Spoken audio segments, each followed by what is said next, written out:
Oh, you want to play psycho killer? Can I be the helpless victim? Cross your eyes and scream, man. Scream for your life.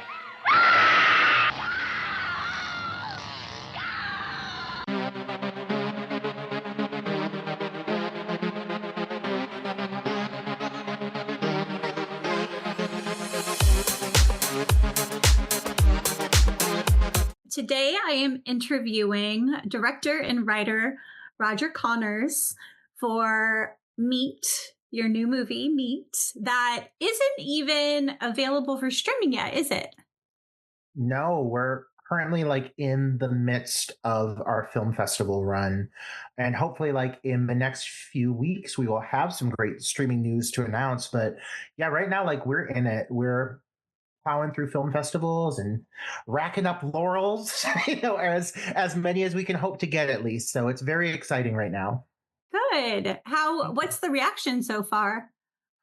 It's the best possible outcome, honestly, and I'm saying that in a celebratory way. You go into something like this and you sit people down and you have them consume your art, and you never know how people are going to respond. And our first screening, because we did a test screening for the film late last summer with a rough cut. And after that, we knew that we had a midnight movie on our hands. The crowd response was so intense. People were so in the moment, and I could tell that it was really vibing with the crowd. And luckily, the film festivals that we have been lucky enough to be part of, same response, similar response. People are really, really digging it. So that puts wind in my sails, and it pushes me through this next leg of the journey, because, the distribution is always, I would say, the most intimidating aspect, because it's the one you have the least control over. Mhm. But I'm feeling pretty good knowing that we have early fan buzz, early positive response that's really kind of fueling our fire right now. Good. I hope it continues. I really enjoyed this movie, and we'll be getting into everything.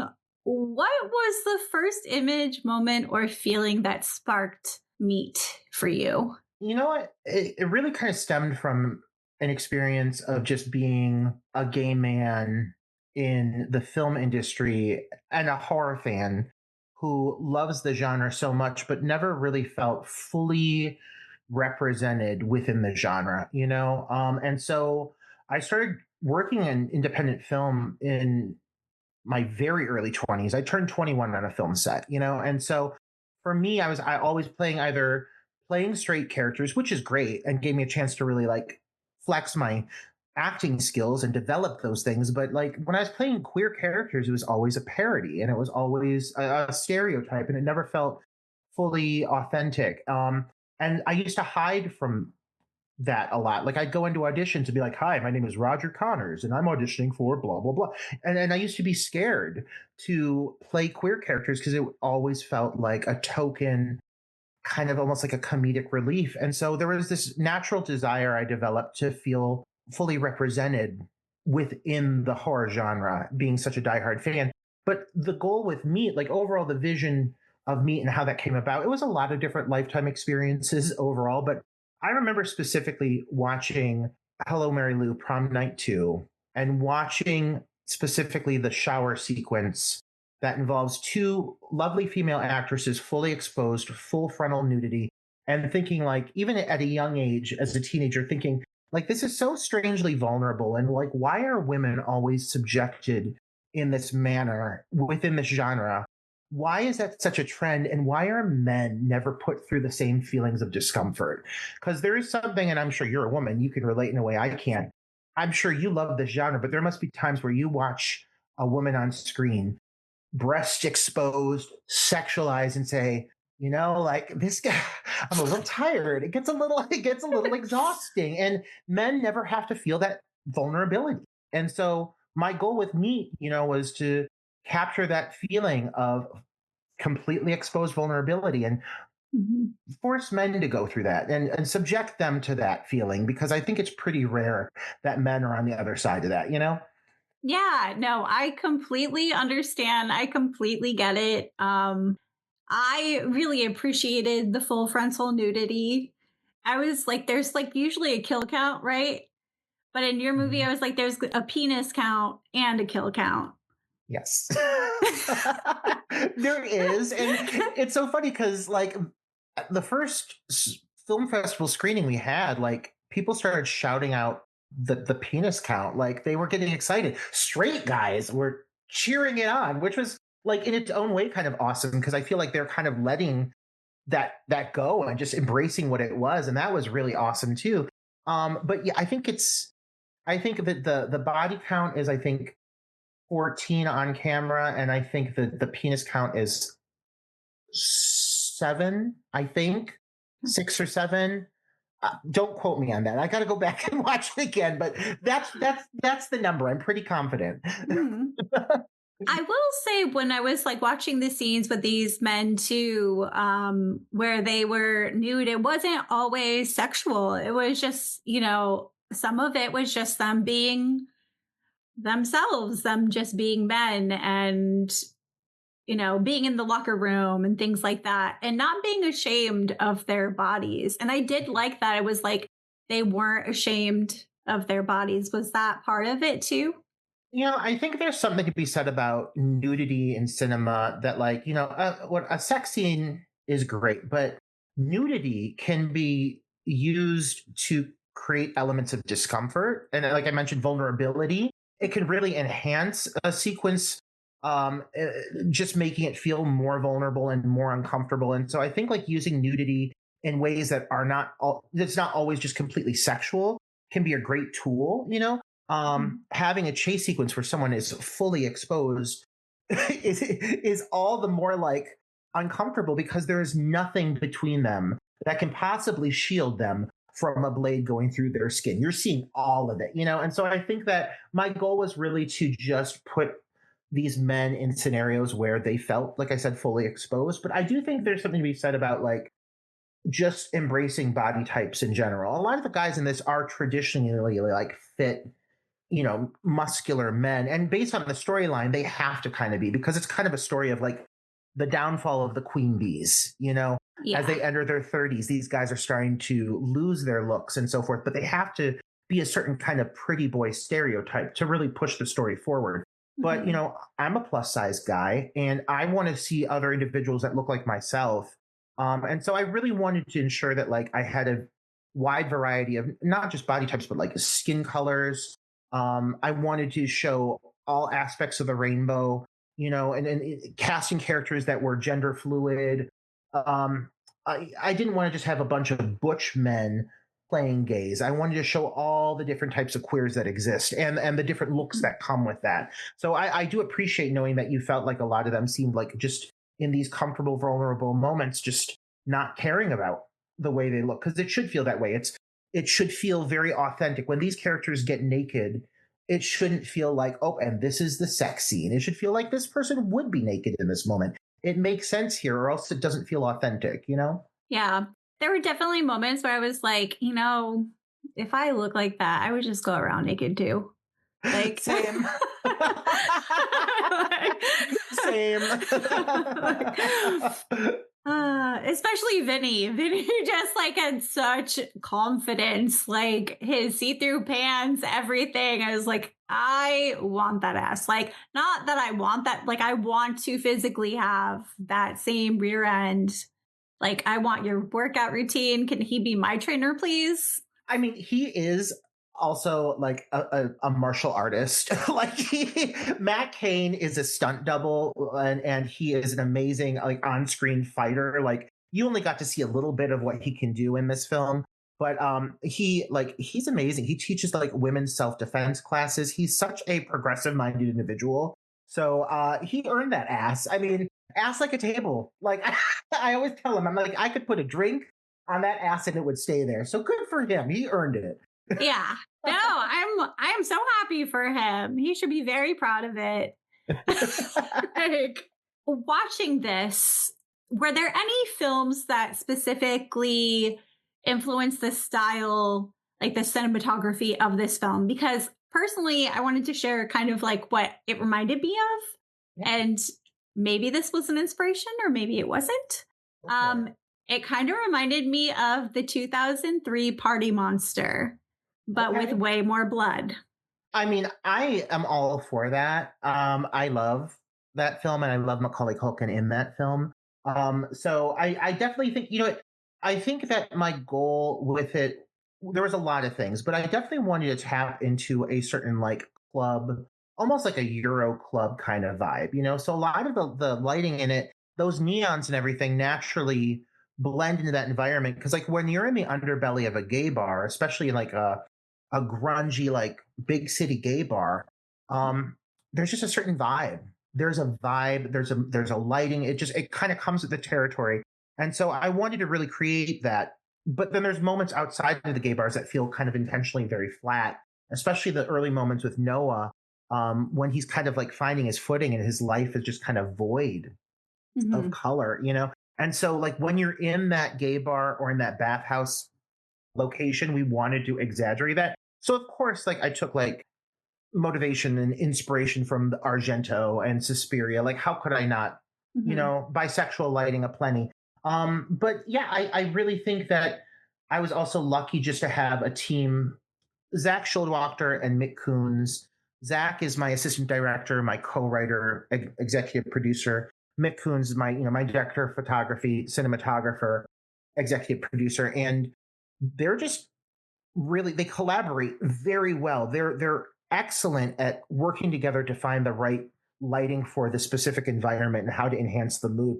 So a lot of that was just them getting weird and me Hmm. standing back and being like, "Oh wow, this looks awesome!" Like Yeah.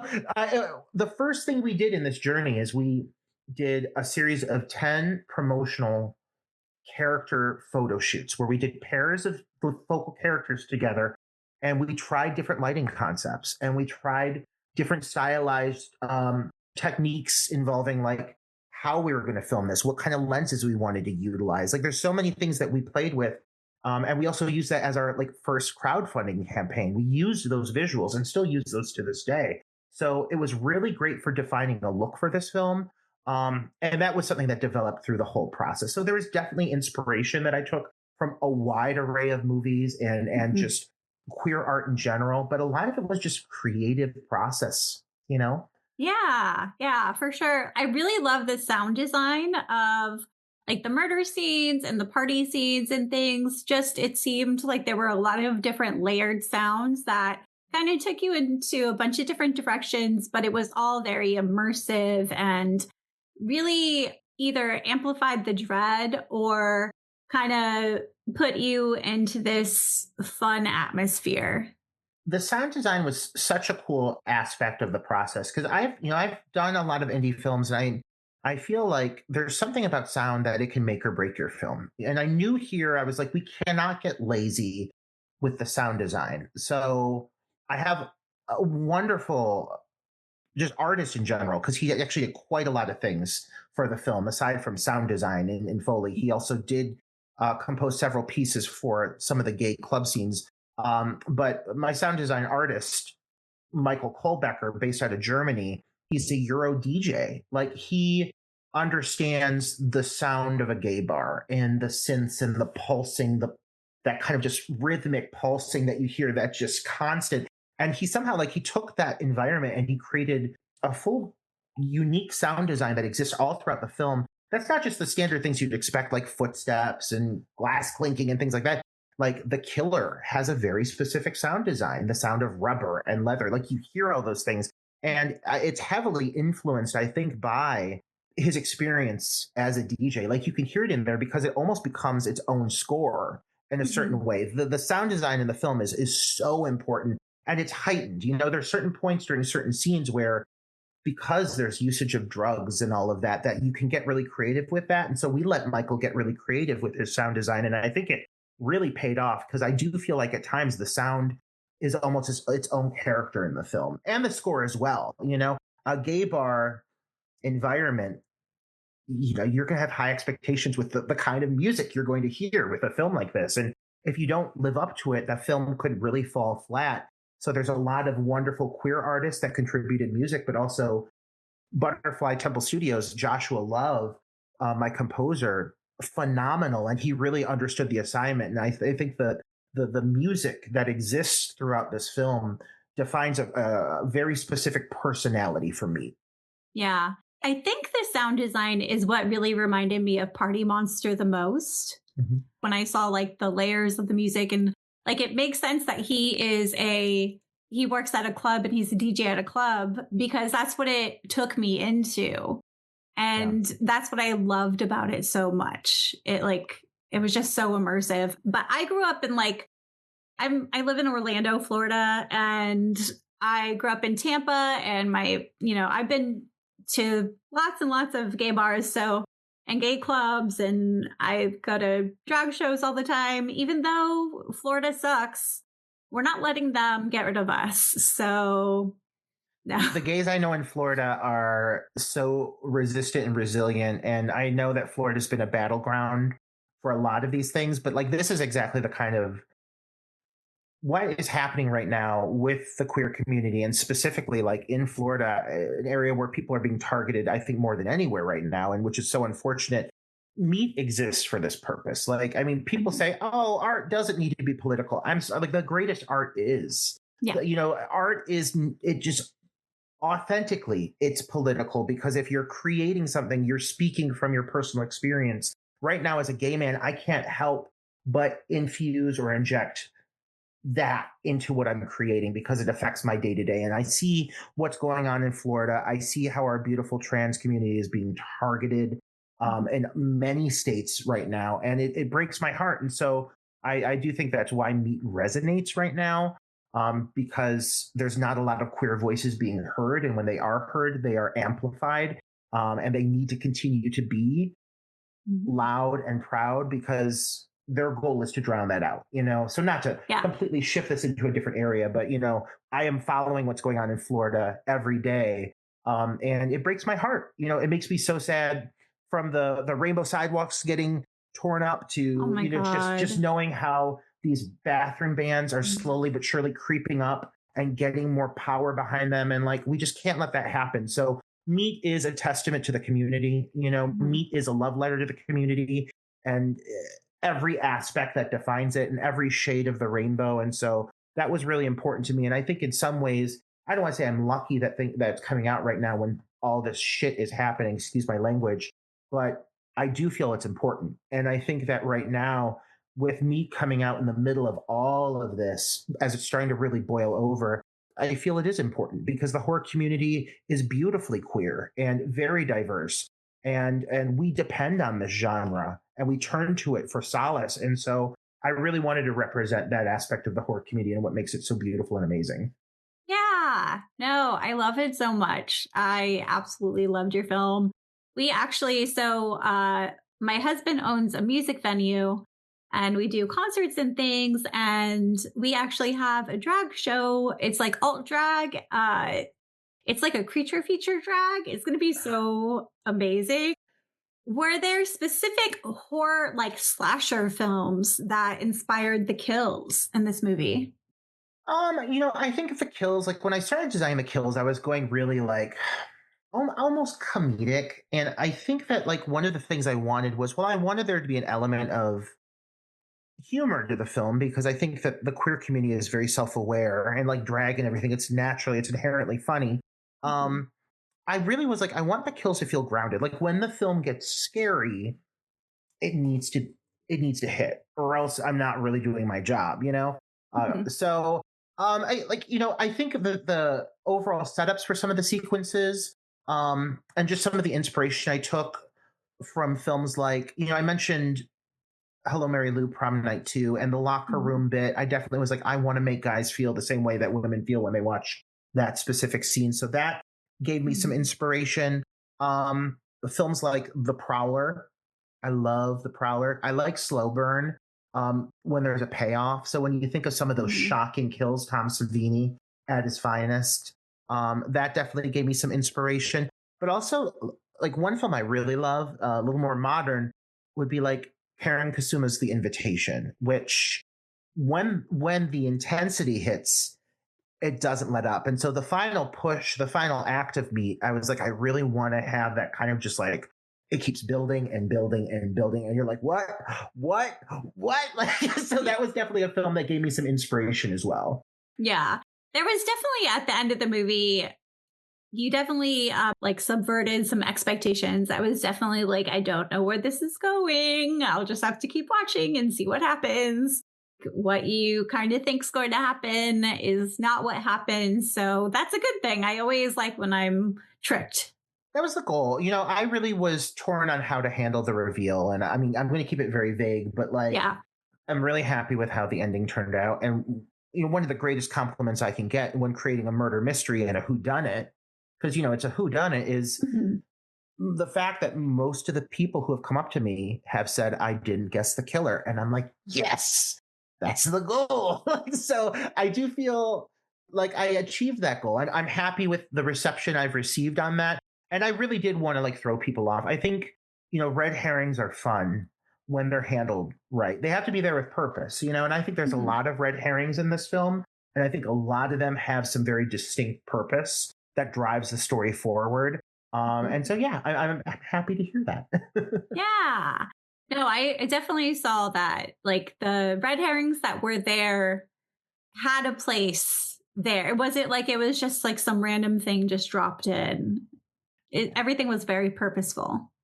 Thank you. Thank you. That's Zach Schildwachter with the final draft of the script really coming in and polishing it and giving some great suggestions to tie a lot of that together. And there were originally more red herrings, and we chose to kind of ditch a couple subplots. I mean, this is a long film. It's 2 hours and 14 minutes. And like some people are going to complain about it, but I didn't want to lose the queer identity and I didn't want to lose the shock factor. And so I'm okay with it running a little bit long if it gives people the overall final experience that you would want out of a slasher film. Yeah, for sure. What made you decide on the title Meat?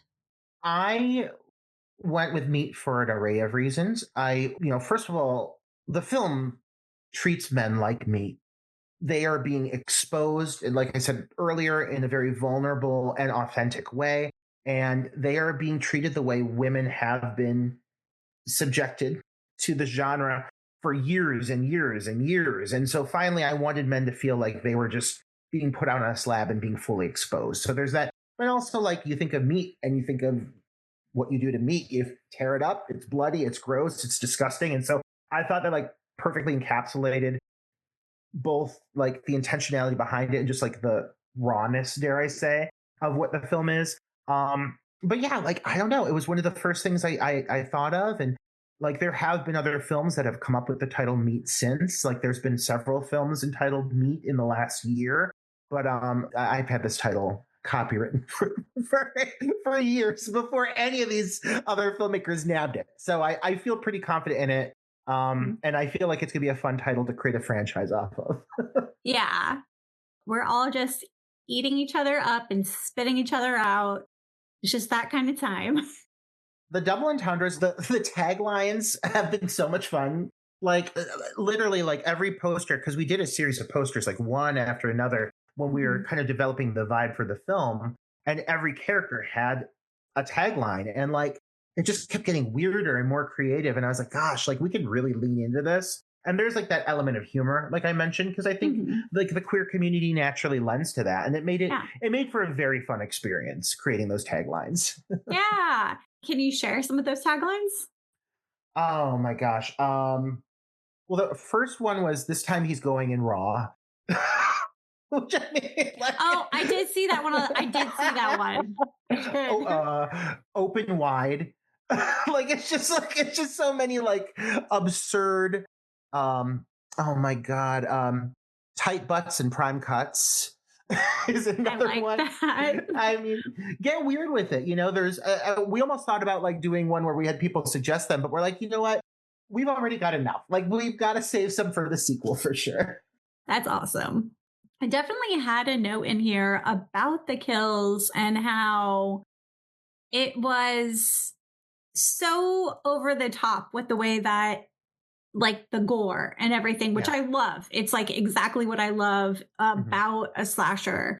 I don't want it to be realistic. It just added to the whole experience. And I think it delivered on that end with like the gore and the kills and the just gruesomeness of it all. It was great. That makes me so happy. I think one of the things I struggled with going into this is like I didn't want to be taken as a joke. Like if a straight dude sits down and watches me, he might be uncomfortable with the queer elements, but like he can get over it. But I need to deliver on all of the horror elements. Like, I mean, it can't be a queer film and the horror aspect is an afterthought. This is a gay slasher that has to be a true, bona fide, diehard slasher. Like, it needs to live up to that, or else I haven't succeeded as a filmmaker. So the kills were so important, and I had a wonderful makeup team. I had Derek Worley, who did all of our prosthetic work and all of our like busts and designed some really amazing effects that you see all throughout the film. And then my Cleveland unit, Ron George, whom I've worked with for years, did a lot of like the more gory wounds and all of that work, and did some really wonderful work as well. And so with the two of them working together, it just made for a really cohesive, gory experience. I think their work blended together beautifully. And yeah, like I just knew that when these characters died, I knew there were a few things that horror fans were going to experience and were going to expect in that experience. But I also knew there were certain things that gay horror fans were going to require. And it was like, there's got to be some great chase sequences or some great pursuit scenes. There has to be these big, over the top, just gnarly, gory kills that have to live up to expectations being a queer slasher. And so, yeah, we went all in. There's a lot of on-screen kills. It takes a minute to get there because it's a long film. But once the kills start hitting, they hit with intentionality. And every focal kill was meant to be a centerpiece. I don't feel out of the major characters, the major players that meet their demise, I don't feel there's anyone that didn't get like an equal treatment. Their kills were all given a ton of attention. They were given time to breathe, and they were meant to be big moments. So I'm really happy hearing that the kills hit for people and that they feel satisfied with the final outcome. Because if I didn't succeed in that area, then this film would not be a success. Yeah, I love gore. So I'm a gore Speaking my language. I mean, you and me both, as you can tell. I think I proved that with this movie. You definitely did. Watching the film, I noticed themes of friendship, betrayal, accountability, loss, and acceptance, whether that was through friends or family. What was the main theme you were trying to focus on within this film? I really think that the main journey is overcoming your past demons and finding your own inner peace, which is really Noah's core story. Our main protagonist, played by Cody Steele. And I think that he's kind of caught up in a whirlwind of events, and some things he has influence on and some things he does not. And he's kind of coming to terms with himself, and he's coming to terms with what's going on around him and the quality of people that he has in his life. And some people are very positive and move him forward, and some hold him back and drag him down. And I think he comes, after there's a significant time jump in the film, and he comes in with a clear perspective of what he needs in order to thrive and to succeed. So I do think it's overcoming your own traumas, overcoming your own downfalls and rising from those ashes.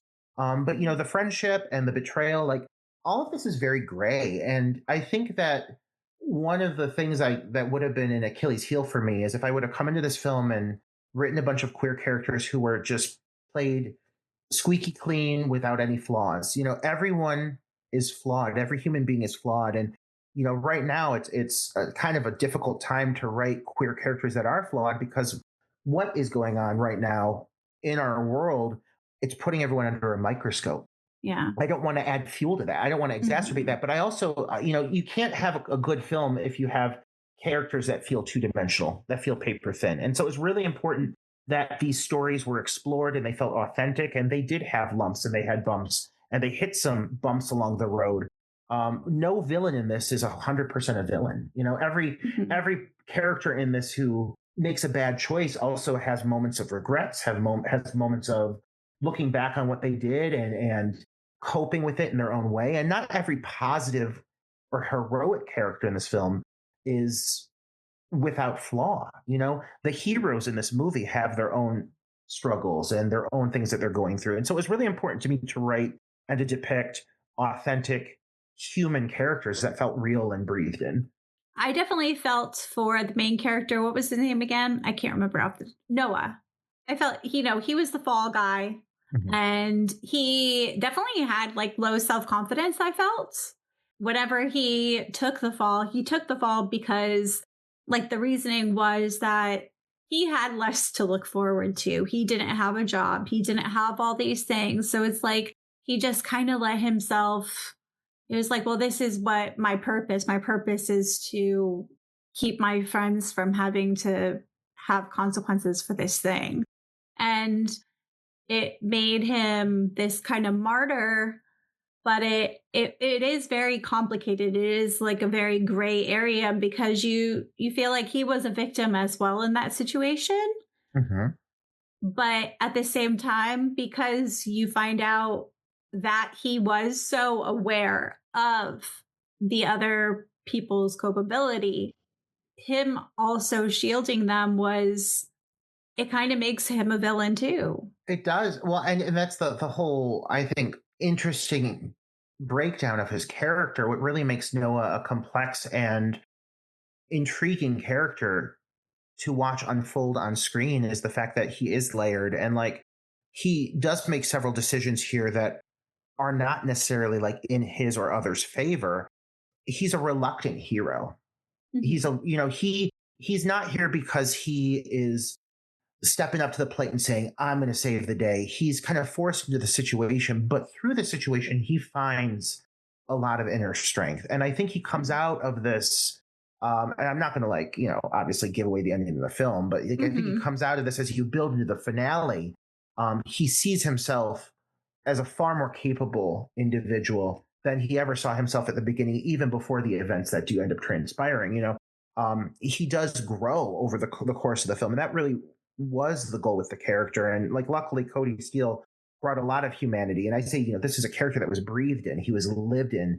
He actually took on a lot of very human elements. And I didn't want a two-dimensional lead. I didn't want a character that was just kind of like, oh, you're going to be the one that we focus on, and you're just the pretty guy, and there's nothing more to it. Like this story is very complex, and it does have a lot of gray area, like I said earlier, where you question, like, should I be rooting for these characters? A lot of people do really bad things in this film, but I think there's something to be said about certain characters in this that have a lot of inner turmoil over it, and they reflect that, and they try to better themselves. And so I want viewers to come out of this not feeling like everyone in this was squeaky clean. Like I said, I want them to come out thinking like, wow, those were some complex and nuanced individuals, and they felt very human, and Mhm. they felt very flawed, and that's how it should be. Yeah. I definitely noticed he had the most growth throughout the film. From the beginning to end, you could tell he was confident in the end, and he was way more sure of himself. Like in the beginning, Mhm. he's very unsure of himself. He's, trying to fit back in and just not really, just very unsure of where his place is when he gets out of jail.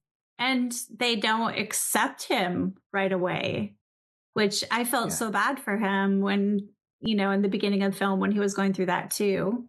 Well, you mentioned a little bit earlier, but I think this is super relevant. Like, he takes the fall. He's the fall guy, but I think overall his reason for taking the fall is because he thinks these are his friends, and he thinks it's important that he steps up to the plate and does this so the rest of his friends aren't hurt and don't have to suffer the repercussions.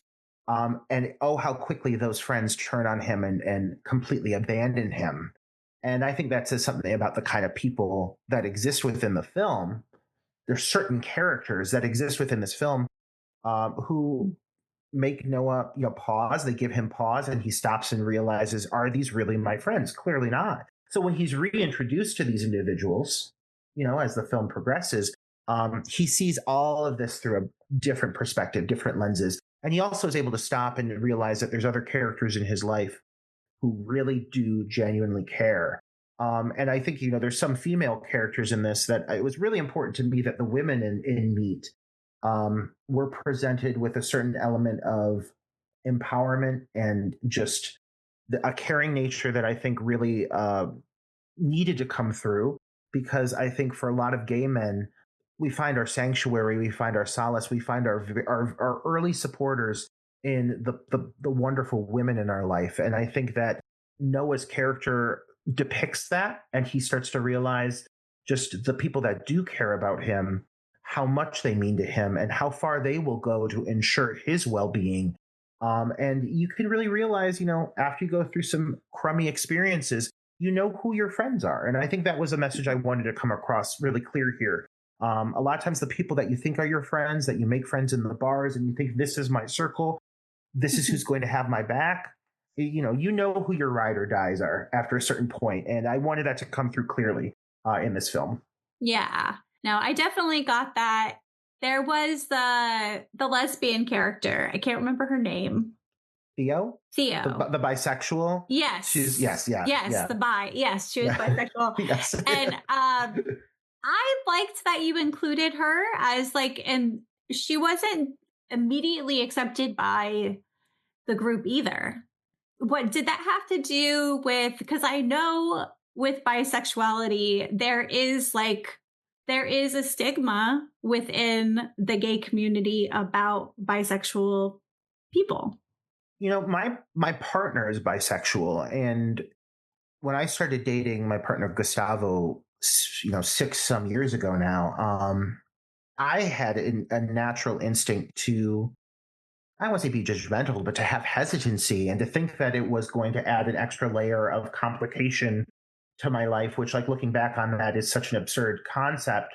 Um, but I'm so grateful to have dated somebody who is proud and comfortable in who he is as a bisexual individual. He dated a woman for years before he dated me, and I just think he really has opened my eyes to that. And so I knew with me, like, I couldn't just have a bunch of pretty gay men, pretty gay white men at that. Like, that is what I think you would expect from a queer slasher even 10 years ago. And I was like, no, this has to make sure that this is depicting all shapes, sizes, colors, and aspects of the rainbow. And so I needed to have a bisexual character, and I needed to represent feminine energy, and even I need to have feminine gay characters. I think there's a natural fear that exists within the gay community, a weird hesitation we have with feminine gay men, which I hate that. And so I really wanted to have, my masculine butch characters, my feminine characters, and all in between.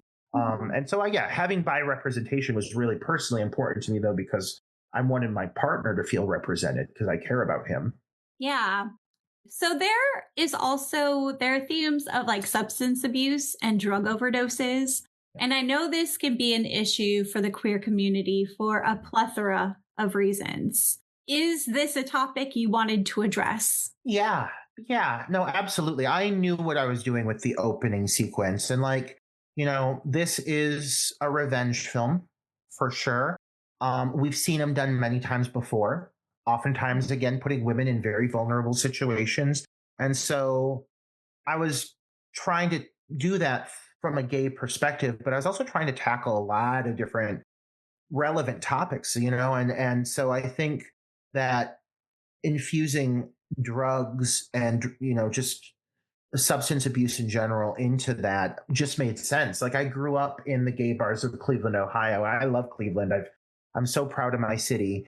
And what it is, it's a melting pot. But I also, like, as a young gay, I was a go-go dancer. I grew up partying in Columbus and just really kind of, I don't want to say living a hard life. I never got into hard drugs.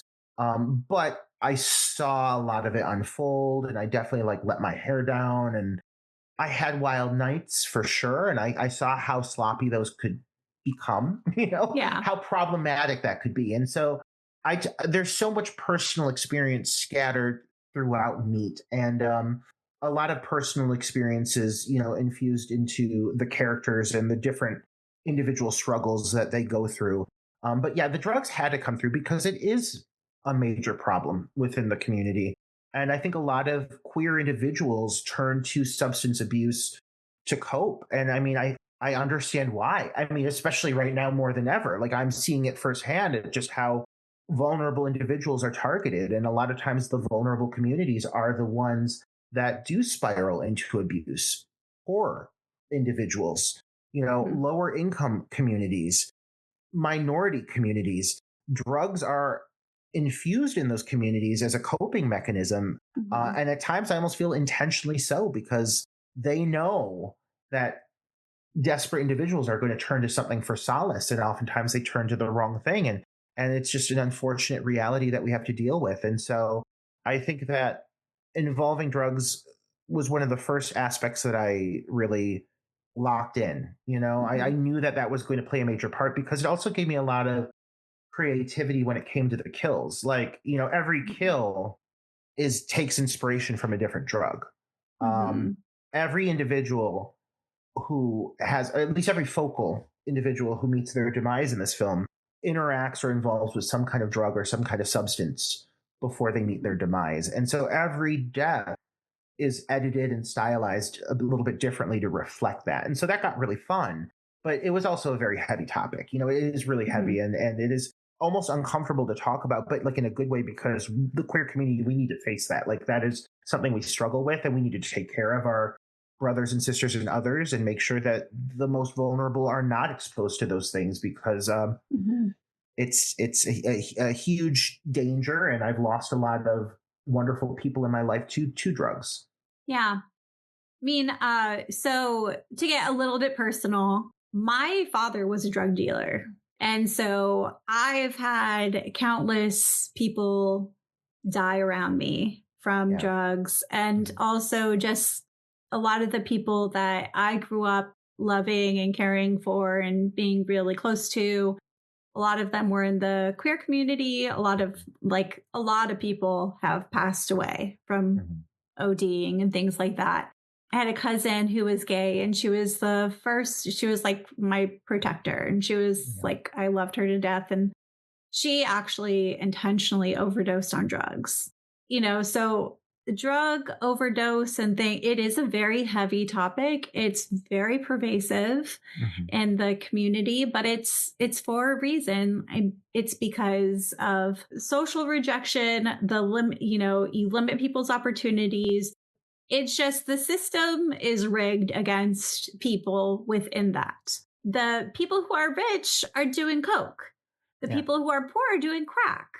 Yeah. It's the same fucking drug. Yeah. Absolutely.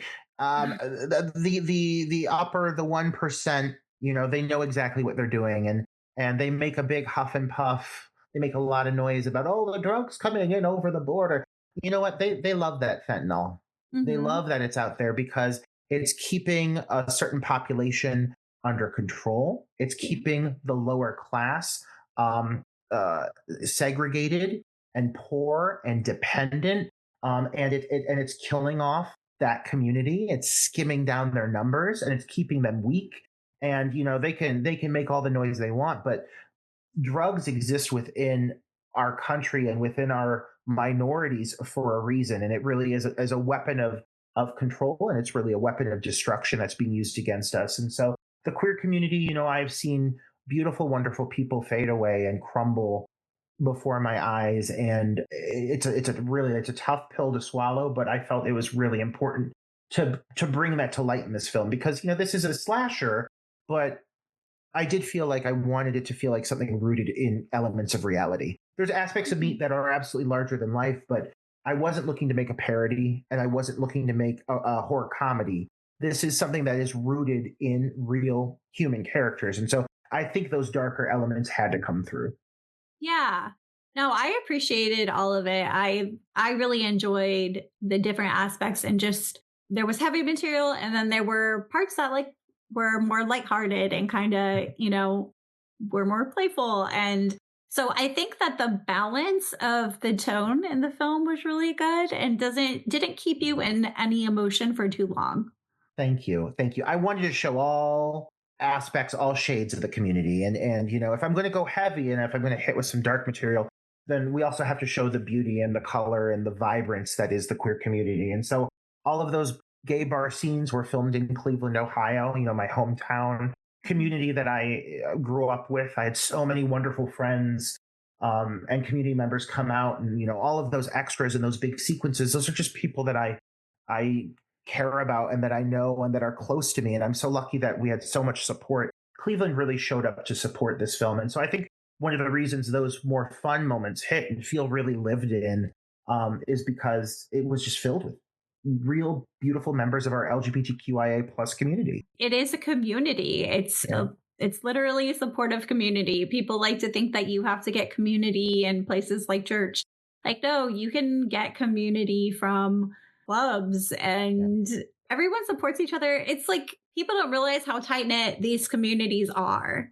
Yeah. It's a beautiful thing. In many cases, it's all we have. I know so many queer individuals who don't have family by blood anymore to turn to. They turn to their chosen family. You hear that term all the time, but that's so true. I lost my mother the year when I turned 18. 2 months after I turned 18, I lost my mom, and she was a single parent, and so I was on my own. And I grew up in the Catholic Church. I was completely fooling myself into thinking that I was one kind of person when really I was a completely different. And I'm so thankful that I became immersed in the queer community, because it really became my family. It became what I turned to for solace and support and love and care. And I do think that's why I care so deeply about it, and care so deeply about all aspects of the LGBTQIA plus community, because I have seen so many wonderful people thrive and flourish and become themselves within it, and become their authentic selves. And there's nothing more beautiful than that. And so there's so much to celebrate about it. There's so much creativity, so much love, so much care, so much passion. Yeah. Like, people are genuinely like the least fake out of everyone, because they're just trying to express themselves and be most authentic self. Where, like, if I can't go to a country club. I get it. I've been taken into them before, and I'm like, I don't belong here. Get me out of here. But those people are fake as fuck. Like, so many of them are like performative and not in the good way. They're not putting on a show for us. Like, they're putting on a front for you. I mean, if you're going to be authentically yourself in a world that is out to get you, I mean, you have nothing to lose at that point. You know, the queer individuals I know, the trans individuals I know who live authentically as themselves are the most just real and honest and straightforward and just wonderful people I know, because they have nothing left to lose. Like, they are living a life of judgment and just being targeted and being completely ostracized, but they are doing it so that they can feel completely whole. And, like, you know, I don't know. It's one of the most sensitive topics for me. You know, the trans community specifically. I feel such a need to be a brother bear and step in and take care of my flock, because I just feel they're so vulnerable and they're so targeted, but they're so wonderful. And so, yeah, I mean, it was really important to me to have some trans representation in this film, and not just have it be like a cameo character. You know, we have the wonderful character of Alexis, who is played by Margaret Harper Jenkins, who really just, I think, brings a lot of life experience and authenticity to that character. And so that was really important to me. Like I said earlier, I didn't just want a cast of just pretty white gay boys. I wanted a group of individuals that felt like they would really believably hang out together. And in a city like Cleveland, which is a big melting pot, it's a big blue dot in a big red state, Cleveland, Ohio. Was there any room for improv in any of the performances? Oh yeah. Yeah. I mean, like, I'm very grateful to have such a wonderful cast. And I did write a lot of characters to talent that I knew. Like, you know, Caitlin Newberry, who plays Theo, is one of my oldest friends. I'm very lucky to have had her on this project, because, you know, now her career is really taking off. But, like, I mean, everybody is so wonderful in this film. And as the production progressed, I think we got a lot freer with the material. We filmed it really intentionally. The first opening sequence, which really is like the first, I'd say, 15 minutes of the film, it leads to a big time jump. And we crowdfunded a big chunk of this. So our first crowdfunder, we did not hit our goal. We got I think a quarter of what we were going for, which is fine. And so we were like, you know what, let's just put everything we have into the opening sequence because there's this distinct time jump. That's fine. We can work with that. So we filmed all of that and we really kind of just stuck to the script and stuck to the material. I'm really happy with what we got. And then I told all of my talent, go off, change your looks, do whatever you want. Some of them got tattoos. Like, they came back after the time jump looking like different people, as you would over a 5-year period. But once we came back, we did 2 more kind of shifts of production, which was through the second and inevitably third leg of our Indiegogo. And it wasn't until the third leg that we not only hit our goal, but we doubled it. So that was really wonderful because at that time we were starting to gain steam and gain momentum with the project. But by the time we really got into that second and third leg of production, I think that the actors had lived in their characters for so long that they had such natural instincts. Like Matt Cain, who plays Vinny, like there's so many little things that he does being a cam boy, being a porn star, that by the time like we were wrapping up that production, he was in that character, and his instincts, his little ass flexes that he does and all that were just all these little natural quirks that made the character feel so very real. So yeah, there was definitely room for improv, but really we stuck to the final script. We stuck to that surprisingly more than you would anticipate. I think with a lot of indie productions, like you have to let things go sometimes. And I am so difficult. I refused to like give up on certain things I really wanted. Like there's a distinct mansion sequence in the film. One of the big kills focuses around like a very beautiful mansion.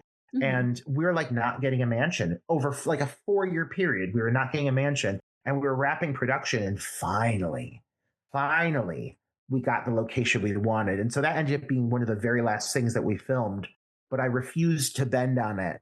But I'm stubborn, but it did open the doorway for a lot of room for just improv and like just playing with these characters and like, how would TJ say this? How would this character deliver this dialogue? I tried to let there be a lot of freedom for my performers. Mm-hmm. Yeah. It's always fun to see what their interpretation is with it and how they kind of bring it to life. Yeah, absolutely. Well, and like, that's a very diverse cast that I have. And so, I can only write things as a white gay man. Mm-hmm. And I'm not going to sit down and try to write dialogue for a Middle Eastern character, like the character of Mohammed, played by Hussein Hassan, who came in and did several moments of dialogues, actually speaking Arabic and made that character feel very real. Or like the character of TJ, played by Jason Eno. I'm not a black man. I'm not African American. I can't write to those experiences. I absolutely cannot write to those experiences. And so I very much would turn to actors and say, here's the baseline of what I need the character to say. How would you say this? How would this character interpret this? So I always try to create a safe space where my talent can mold their characters like a ball of dough and interpret them the way that feels the most natural and authentic to them. So I hope that came through in the final project. Yeah, I think it did. And I was just going to applaud you because there are so many people that have their ego wrapped up in their interpretation of things. And we can't know other people, like every culture's experience. It's just, I feel like you're the first white man I ever heard say that they can't write the experience of a black man or, or a Middle Eastern man, because white men try to do this shit all the time and they think, oh, I'm perfectly accurate in this.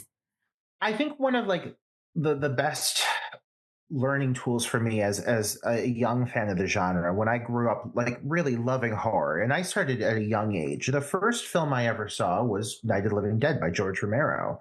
And that is a film that is, it's a beautiful piece of social commentary on the times, but it manages to do it without being in your face. You just have a character in this film surrounded by white individuals. You have this strong black male who is really making a lot of good choices and really trying just to oversee the safety of everybody surrounding them. And everyone else is kind of like coming down on this individual or just causing hardships just by being difficult.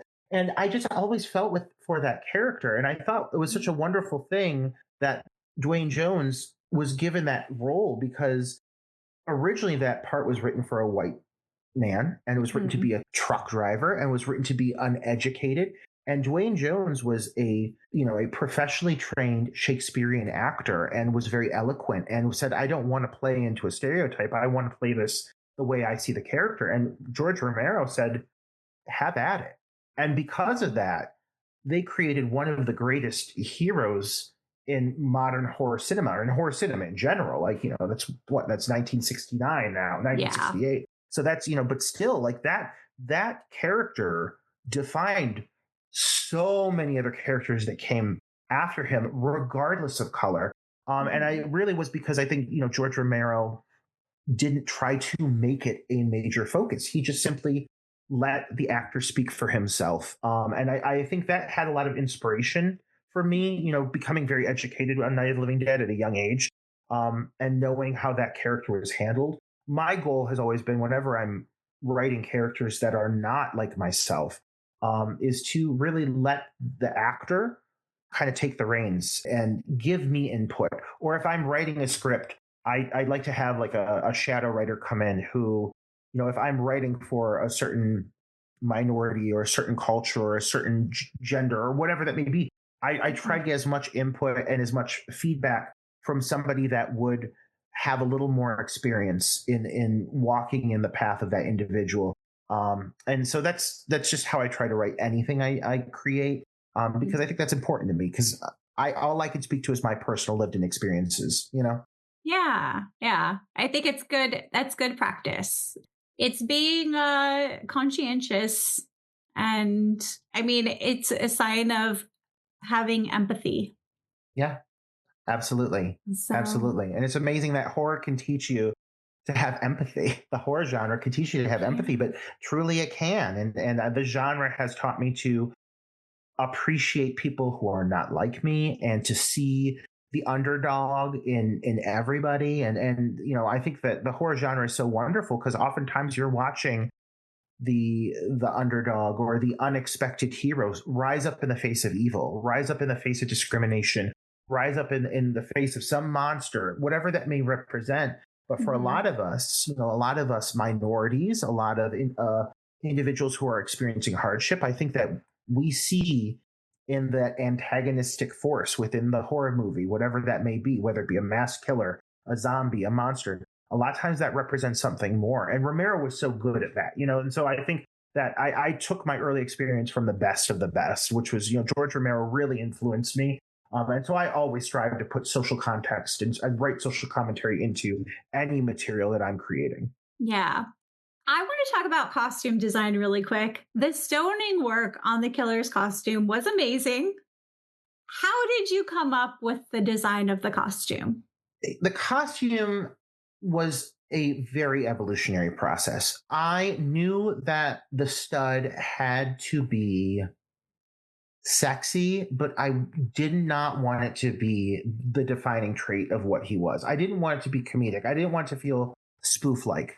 One of my favorite indie slashers is, I think it was 2001, Hellbent. Gay slasher, first one I know of. And it's so great, but it's very intentional in what it's doing. And the killer is like just a hunk of meat. He's shirtless. He's so sexy. But like, I mean, that's what he is. He's a sexy, shirtless, muscle bear killer. And they did that already. And I didn't want to do the same thing. So I knew, like, with the stud, he had to incorporate elements of queer culture and fashion, because there's a fashion subplot in Mhm. meat. But the queer culture elements, I was like, I knew that I wanted to bring in, like, the fetish community. Like, that costume is all rubber and vinyl and leather, and you've got a harness. And so, it evolved over time, and then we added a few extra pieces to it. Once we had the jacket and the silhouette, we added a few extra pieces just to make it pop a little bit more. The harness, there's a leather neck, like a handkerchief piece around his neck. Yeah. But yeah, it was one of the first aspects to come together, and there were very, very few changes made to it. And I'm so happy that the one aspect I think that's been celebrated the most so far is the aesthetic of the stud. It seems that anyone who has seen the film really digs it. And I think the queer elements come through, but I still think he's scary. Hmm. His costume allows him to be fast, to move quick. It's fitted. It's a lean silhouette. I always say, like, if you think of a lot of the classic slashers, you've got these big, hulking, like Texas Chainsaw, Leatherface, Yeah. Jason. They're these big Hatchet, Victor Crowley, bulky, hulking men. And I Hmm. wanted this to be something different. I wanted the stud to be his own aesthetic and his own physique. And so I like to feel like we pulled that off. I think that you definitely did. I love the design. Like, I can't wait to show this movie to, I mean, I'm not going to show it to them, not until it's available, but I can't wait until I can show it to them because I really feel like, especially my alt drag friends, like they're going to cling to this character. Like this character is iconic. My It's, gosh. Thank it's you. so, it's creepy. Like it Yeah. is creepy. It almost reminded me of like all the studs on the face almost reminded me of teeth in a way. I'll take it. Listen, I mean, I've heard so many people interpret the look of the mask and the overall just aesthetic. I've heard so many different pieces of feedback, but everything vibes. Like the cool thing about the stud is he looks like a dangerous disco ball. So if as Mhm. long as you light him the Mhm. right way, it's a costume that's always kind of changing and evolving. He never looks the same Yeah. in any two shots. And so it did make for a really fun process of setting up the kills. And that's why I think we even like, a lot of killers have like one go-to weapon, but I was like, no, the killer is the weapon. The Right. mask is a weapon. He Yeah. can kind of wield whatever he wants because he's just like this badass and he knows exactly what he's doing. So it made for a really fun creative experience. Yeah. Talking about weapons, what kind of knife was that? It was a pretty long knife. The you mean like the really long blade that he has? Mhm. It's like a martial arts like samurai blade, and it's a double. It's actually like it's a two piece because he has the main sword which he wields in his right hand, but then he also has an alternate dagger that's a little bit shorter. That so like you stab and then you you slice. So yeah, it's actually a double blade, but it was like a kind of like a samurai style sword. Yeah, it was definitely longer than your like it wasn't your butcher knife. I was like trying to figure Right. it out. What kind of knife is that? So, very cool. Well, Very thank cool. you. I wanted to try to do some things that like I feel like you haven't seen a million times over. And there's some things you have. Like there's certain kills that we put our gay spin on them, but it's kind of like a classic, a token moment, I don't want to say like a cliche moment, but like there's certain elements in slashers where you anticipate something and you kind of have to get it, especially when you create a franchise or a series. There's certain kills or there's certain beats. You got to have a good chase scene, And so there's certain things that happen in this film that we have seen in other slashers, but we haven't seen them shot through a queer lens. And so I just wanted to put a gay spin on them. But there are a few things that happen here that I think are pretty wholly original. And I do hope that like it resonates with viewers. Yeah. I will say too about the costume, I really like the fact that it could be anyone.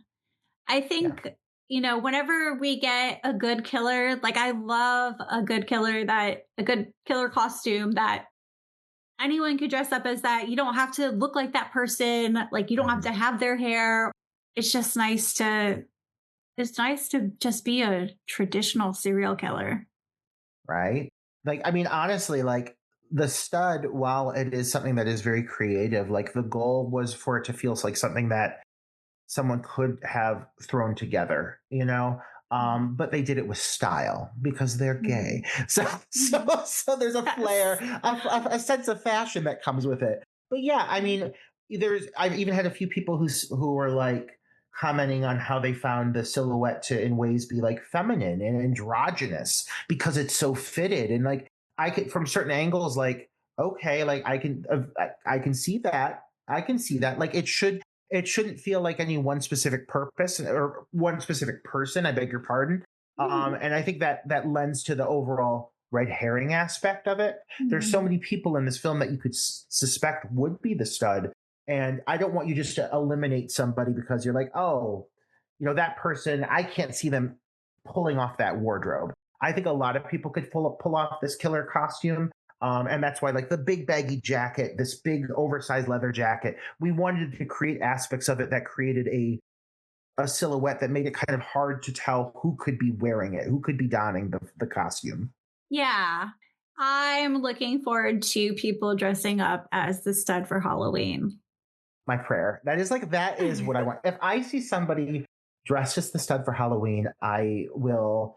I mean, honestly, I'll just die happy. Like at that point, that is my one dream is to have a film that has enough of an impact on culture to have like a moment, no matter how small that moment may be, to know that somebody saw this film and it resonated enough with them, that it impacted them enough that they chose to, creatively depict that or interpret that themselves, however that may be, whether they be wearing the costume for Halloween, whether they be creating fan art. Oh my God, the day that someone creates fan art of Meet the Movie, I will be so happy. Like that is just it's for, I think as a creative, I think that's like the end all be all. You're putting your art out there hoping that it connects with somebody, and for someone to care enough about it that they try to interpret it in their own way. I mean, that's such a beautiful compliment for anyone as an artist. 100%. Let's make it happen, you guys. Do Please. it. Please. Please. Yes. We kind of talked about the practical effects a little bit. I really loved the intestines and like the axe to the head, and there's some nose stuff going on. What was your favorite kill? Oh gosh. I would say probably the jaw. To Oh, keep it oh kind of yeah, that vague. was a good one. That Well, was a really good one. it had to hit. It Mhm. had to. I mean, just the placement in the film and what's happening in that moment, and just what's going down, and what evolves from there within the storyline. It had to be a major milestone moment within the film. And so it had to work. And I really I try to avoid utilizing digital effects in my films. And I'm not going to be someone who's like, oh, I hate digital. Like, digital has its place. Digital is best when it coexists Mhm. with the real flesh and blood and prosthetic work that you're creating. Mhm. Like when the digital aspects are just like a secondary aspect Mhm. of what it's creating is when it's its best. It's worse Yeah. when it's just a digital, whatever it may be. It's just a digital object and nothing more. There's a valley of disbelief there that I can't get past, and it's really hard to fool me with digital work. But Mhm. we knew with that moment that we had to create something that would be shocking. And Derek Worley was like, we can do it a few different ways. We could do it fully prosthetic, and this is what it would look like. And it looked good, but like there was just something about the texture. You could only film it from a certain angle because Mhm. it was a solid thing. It was a jaw piece. Yeah. And then he's like, or we could do it like this. And so the jaw itself is a prosthetic, but we keyed in, there was some green screen work there as well. And then there's just a few aspects of the jaw that are digital. And it was the perfect balance, it was the perfect blend of prosthetic work and digital components to bring that together. I'm so thankful it worked. It was a last minutes, like we screened the film for an audience. That effect got finished 24 hours before our first public screening. And it was so difficult because it's such a specific movement.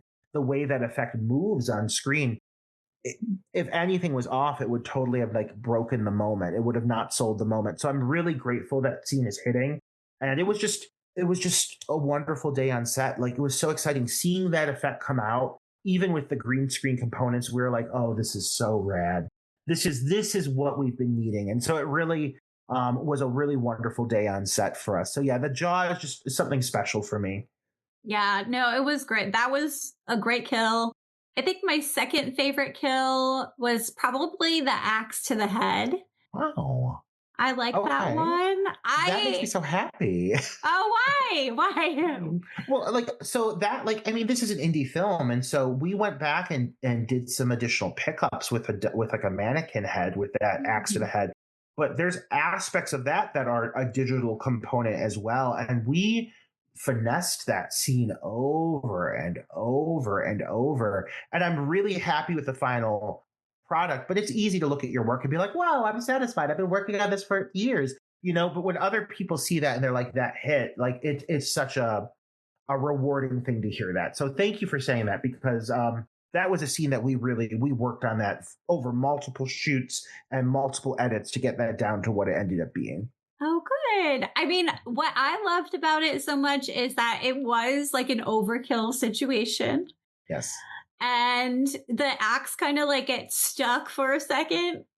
Which like it would. Like, it would. But I always love those moments in like a kill where it's like something, it's like, oh shit, like this is like, I like those moments. I think they are fun. And so I thought it was a really fun kill scene and had a lot going on with it. There's a lot going on in that scene for sure. And I think like, when you consider like the overall situation, like, as much as I love a mass killer who is like an expert at what they do and knows exactly, like they're always a step ahead. And, like even though they're walking behind the victim, they always show up around the next corner like that, I wanted the film to be based in reality. And so it would only make sense. There's certain moments that don't go to plan for the stud, and the stud just has to kind of roll with it. And it's just a matter of luck when the stud actually pulls off a lot of these big kills, because if you're walking around with that mask, you've got no peripheral vision. Like it looks cool, but like you are not seeing through that mask. So it only would make sense that he would like fumble a couple of times. Yeah. I would say the only downside to the costume is like, if you're going to wear it out, how are you going to drink? You just need like a little mouth hole. You can just like cut a little. I mean, how are you going to breathe? I'll be honest. Like, I feel so bad. We had several stud actors. Main one is my dear friend Corey Blackledge, who I've known for years, and he is the stud silhouette, the majority of the film. But we have several stunt doubles because a lot of the scenes have different requirements for the stud. And truthfully, aside from not having a mouthpiece, like there is no vision through that mask. Whenever the stud is running down steps or tackling somebody, it is completely blind. And we had to block every step out over and over and redo it because there's no peepholes through that mask. It is completely obstructed. So it does make for a challenging experience, but it looks so cool. Like, I mean, I don't need to explain that. Like, I over-explained the rest of the film over the 2-hour and 14-minute runtime. So people don't need to know that you can't see through that mask. Yeah, I thought for sure it was like some kind of mesh material that you could see through.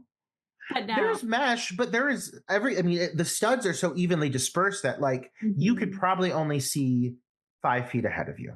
Yeah. And that's at the most. So when like there's a scene where the stud full speed holding double samurai swords goes running down a staircase, and he was counting his prayers and counting his footfalls, because if he would have taken one misstep, he would have just gone head first down a cement staircase. So like, yeah, we had to be on top of it because the mask did make it very difficult for the stud to operate. But I think that it looks pretty seamless in the final cut.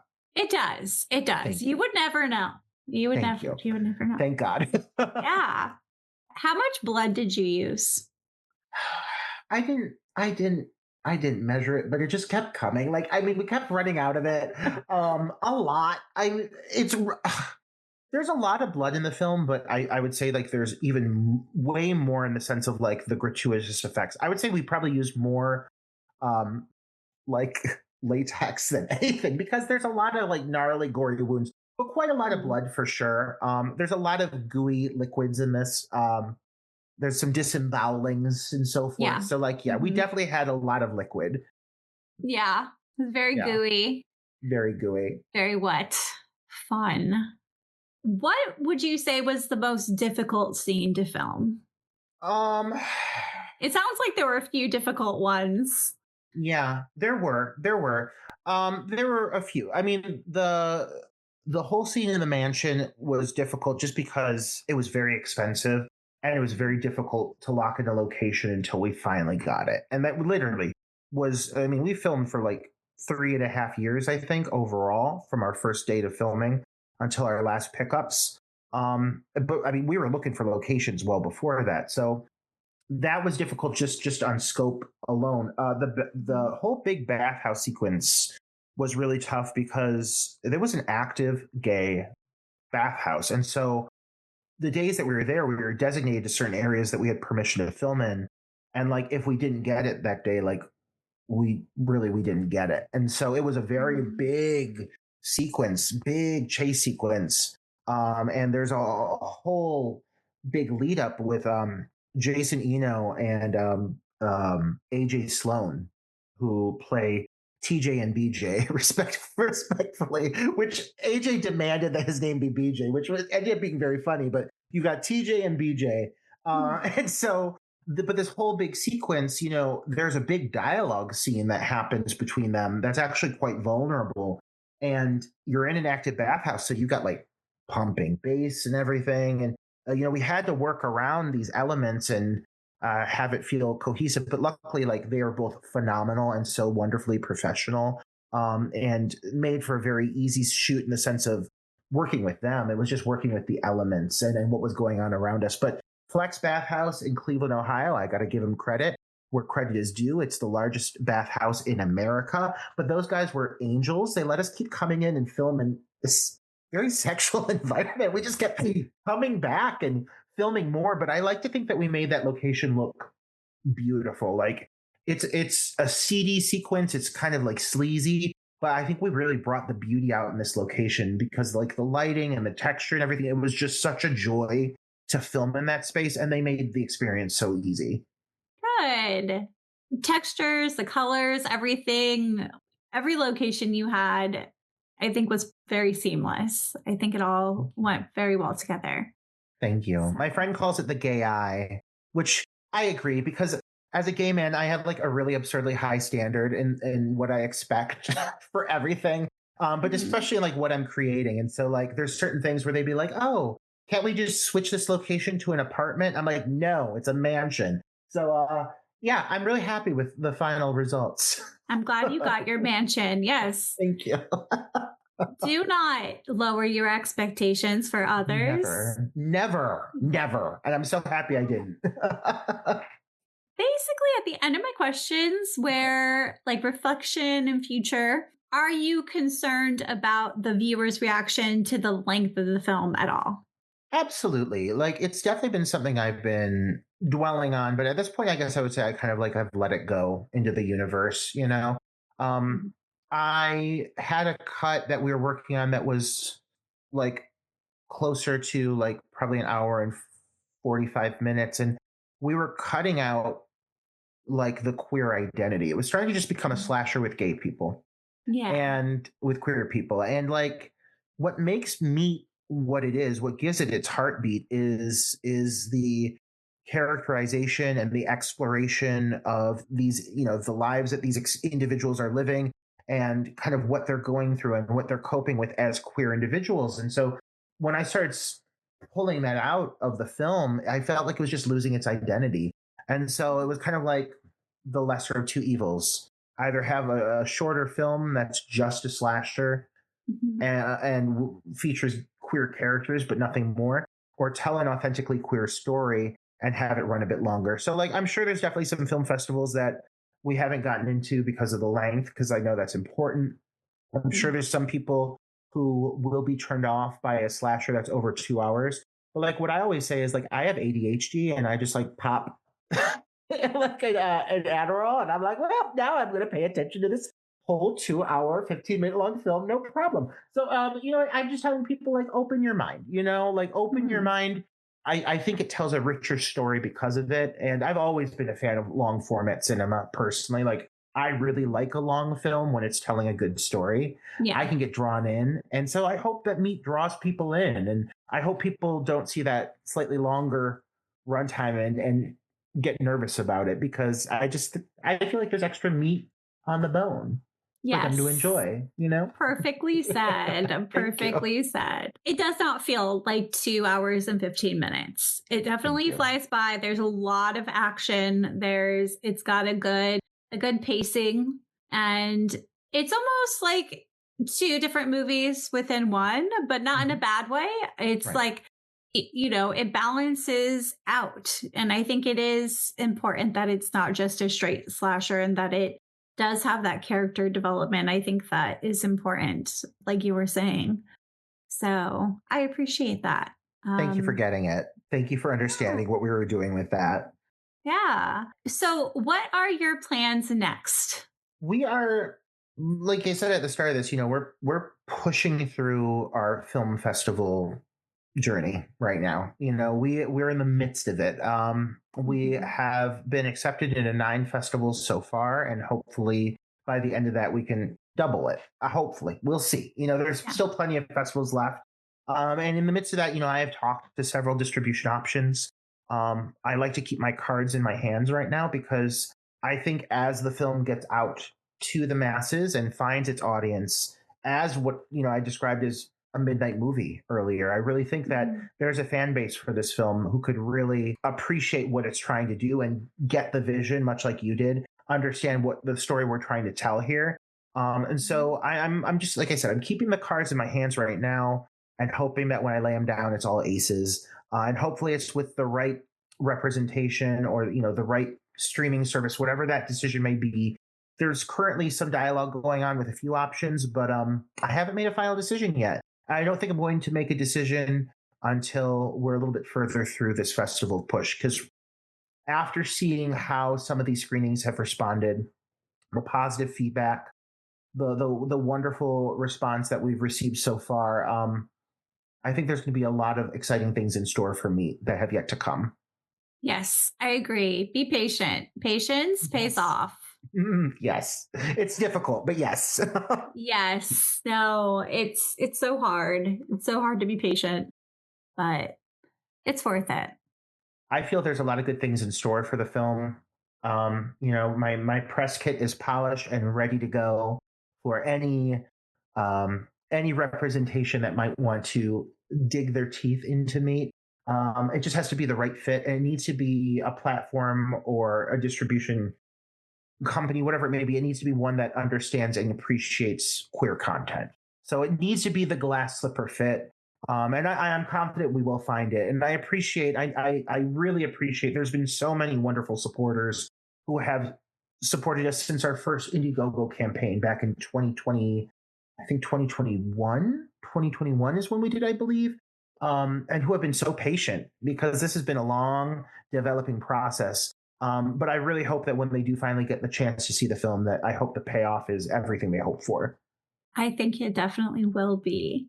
Any final thoughts? You kind of perfectly summed it up, but just in case there was anything else you wanted to say before I let you go. To any queer fans who are listening, who are just now learning about Meat through this, I hope that you get what you've been hoping for, having a queer-led piece of cinema. And to anyone who doesn't identify as queer, maybe isn't as familiar with the community, I hope you give it a chance, because as much as it is an outward reflection of the queer community and everything that defines it, it is also a slasher. And so I hope I deliver on all accounts. But other than that, please feel free to support the film on social media. Meet the movie on Instagram. I go by The Scream Queer at my handle. Feel free to follow me and track the film, because like I said a moment ago, the best is yet to come for me, and you'll definitely be hearing a lot more about it very soon. I can't wait. It's going to be so, I don't know. I was going to say tasty, but it's going to be tasty. It's going to be tasty. It's going to be very tasty. Savory. I can't wait to savor it. We have to savor this. God. Every bite. Yes. It's one of those days, can't be bothered to say things right, and I can't be bothered to break